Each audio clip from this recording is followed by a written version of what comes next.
गुरुवर प्रणाम। मैं संजय कुमार। आज का टॉपिक है जिससे आप सब पूर्व परिचित हैं। मैंने कुछ नहीं नया कुछ नहीं कर रहा हूँ। जस्ट जो लोग भी भारत के अंदर शिक्षक बनने जा रहे हैं, प्रिंसिपल बनने जा रहे हैं, वाइस प्रिंसिपल बनने जा रहे हैं, उन सबके काम का है कि क्या प्रैक्टिसेस जब एकाएक हमारे प्रकृति के तांडव को हमने देखा ड्यूरिंग द कोविड-19, तो गवर्नमेंट ऑफ इंडिया ने under the banner of NCERT एक पूरा ऑनलाइन टीचिंग का एक गाइडलाइन जारी किया, जिसको शायद प्रज्ञान नाम से वो बुकलेट आया होगा, इसमें सोर्स दिया हुआ। तो क्या क्या था, एक बार मैं चाहता हूँ आप ब्रशअप कर लें कि चूंकि कोई आपसे अगर पूछता है, लिखित में पूछ लेता है कि निम्न में से किन विधि से कोरोना महामारी के दौरान during the pandemic of corona education sector had work, कोई किन टूल्स के द्वारा, किन मेथड के द्वारा भारत में शिक्षा व्यवस्था को बचाया गया महामारी के दौरान। तो आप सब जान रहे हैं, तो एक बार ब्रशअप कर लेता हूं, और आपसे कोई पूछता है तो सिस्टमेटिक आपको बता देना चाहिए, और ज़रूर पूछेगा। पहला था PM E Vidya program. PM प्रधानमंत्री ई विद्या प्रोग्राम। अब क्या है प्रधानमंत्री ई विद्या प्रोग्राम? तो realising the importance of digital education and ability to ensure continuity of school education even in the current scenario. A program from multi-mode access to digital online education was launched 17th May 2020. इसका हिंदी में study material नहीं दे पाऊंगा क्योंकि ये बड़ा technical है और मेरे पास एकदम टाइम नहीं है ट्रांसलेट करने का।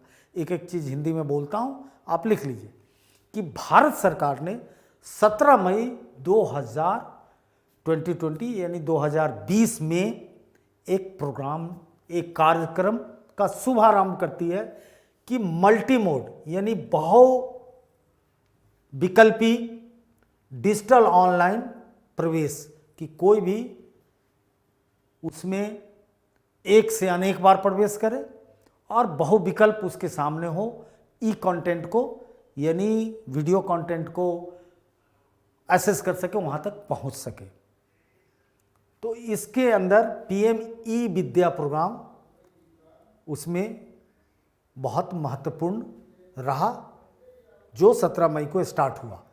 और इसमें क्या हुआ, PM ई विद्या में डिजिटल ऑनलाइन और ऑन एयर एजुकेशन की शुरुआत हुई।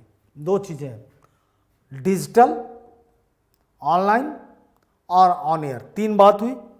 डिजिटल जो एक तरह से हम लोग करा रहे हैं, आप जो देख रहे हैं वो डिजिटल ही है। फर्क क्या है कि डिजिटल भी है या और ऑनलाइन भी है। डिजिटल में हो सकता था मेरी आवाज़ होती, स्टडी मटेरियल होता, हो सकता था केवल PDF होता, डेट इज कॉल्ड डिजिटल, कि डिजिट के द्वारा रिसोर्सेज का ट्रांसफॉर्मेशन होता। ऑनलाइन जो मैं साक्षात यहाँ आके खड़ा होकर आपको बता रहा हूँ। ऑन एयर यानी रेडियो के द्वारा, यानी जितने भी रिसोर्सेज अवेलेबल थे सरकार के पास, उसके द्वारा लगभग 25 करोड़ स्कूल के बच्चों को सरकार ने इंक्लूड किया, इसके अंतर्गत लाया और उनकी मदद की। तो PM ई विद्या प्रोग्राम क्या है या बताइएगा। पेंडेमिक में PM ई विद्या प्रोग्राम, जिसको मई 2020 में शुरू किया गया in the mid of the pandemic. और क्या किया गया कि बच्चों के लिए, ताकि और वो थ्रू टीचर्स जा सकते हैं, बच्चों को बताया गया कि कई बार टीचर अवेलेबल ना हो, डिवाइस ना अवेलेबल हो, तो आज जिनके पास डिवाइस है डिवाइस देने की भी कोशिश की गई। जो भी रनिंग डिवाइस था उस पर रेडियो से सुन लीजिए, कुछ PDF डाउनलोड कर लीजिए, और कुछ ऑनलाइन क्लासेस जहां सरकार के पास व्यवस्था थी, गार्जियन के पास थी, उन्होंने तीनों का फायदा उठाया। ग्रामीण इलाकों में सबसे कारगर रेडियो पे रहा, जो उठा सके, थोड़े से लोग जिनके पास वो साधन था, मास तो इससे वंचित रहा। लेकिन सरकार ने यह प्रयास किया, पहला PM ई विद्या प्रोग्राम। उसके बाद इसके अंदर क्या क्या आया, दीक्षा, डिजिटल इंफ्रास्ट्रक्चर ऑफ स्टेट और यूनियन टेरिटरी को यूआर कोड टेक्स्ट बुक दिया गया दीक्षा प्लेटफॉर्म के ऊपर, और मल्टी ओपन सोर्सेज के कोर्स चालू किए गए, क्वालिटी कंटेंट दिया गया, और स्टूडेंट टीचर को one nation one digital platform उनको उपलब्ध कराया गया। स्वयं प्रभा ये टीवी चैनल था, 1 से 12 एक क्लास के लिए एक चैनल था, इस पर बहुत सारे काम को किया गया। हालांकि इसमें से कुछ पेंडिंग से पहले से भी है। Swayam online course MOOCS format में ओपन स्कूल और NOIS ने इसको उपलब्ध कराया। ऑन एयर में radio, community radio, CBSE podcast और शिक्षा वाणी कार्यक्रम को चलाया गया। Special e content, visually hearing impair develop digital accessibility information system DAISY and it sign language NOIS website और यूट्यूब। साइन लैंग्वेज वो जिनको मुख बधिर नहीं समझ पाते हैं उनके लिए साइन लैंग्वेज का काम होता है। ऑनलाइन कोचिंग ITPAL, IITG और नेट प्रिपरेशन के लिए शुरू किया गया। तो ये सारी चीज़ें आप 3-4 चीज़ें इसमें EPM योजना में काउंट करा देंगे, आपका काम निकल जाएगा कि कैसे मैनेज किया, क्योंकि सरकार का सपोर्ट था। अब Diksha online one nation digital platform क्या है? तो Diksha globally unique made India initiative बहुत ही भारत द्वारा अपना तैयार किया गया है, और इसके अंतर्गत टीचिंग लर्निंग प्रोसेस भाया करिकुलम लिंक क्रिएटेड कंटेंट और 80,000 कंटेंट इसके लिए तैयार किया गया, और मीडियम हर मीडियम में इसको रखा गया, और 3 साल के अंदर अनपैरेलल मूवमेंट सरकार का कहना है कि दीक्षा ने पाया, और दीक्षा के द्वारा एक फ्री डिजिटल सोर्स है कि लोगों ने एक्सेस करके अपने शिक्षा को बढ़ाया। या आज भी दीक्षा का काम चल रहा है, चूँकि अब हम हाइब्रिड मोड की बात कर रहे हैं जिसमें ऑनलाइन ऑफलाइन दोनों चलेगा। तो दीक्षा का ये योगदान रहा, QR बेस प्रोग्राम रहा, और QR कोड को हम स्कैन करके और सीधे चीज़ों को समझ सकते हैं। इसको स्टडी मटेरियल में देख लीजिएगा। उसके बाद दूसरा है टीवी चैनल स्वयं प्रभा। स्वयं प्रभा में क्या किया गया कि 32 डायरेक्ट टू होम चैनल, जिसमें टीचिंग से रिलेटेड चीज़ों को टेलीकास्ट किया गया, और इसके कंटेंट हिंदी, इंग्लिश, उर्दू तीनों में स्वयं प्रभा पे उपलब्ध कराया गया। और इसके अंदर पहली कक्षा से लेके 12 तक के बच्चों के लिए, बल्कि कॉलेज के बच्चों के लिए भी इसमें बहुत सारे अध्ययन सामग्रियों को दिया गया। स्वयं क्या है?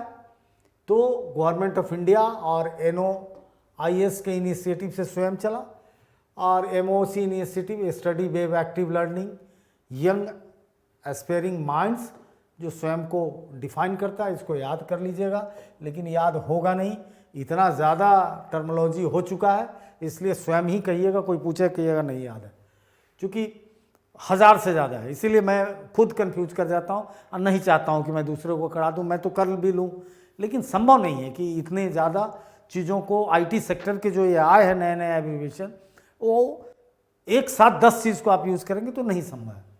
तो objective of this report taken best technical learning resources all including most disadvantage.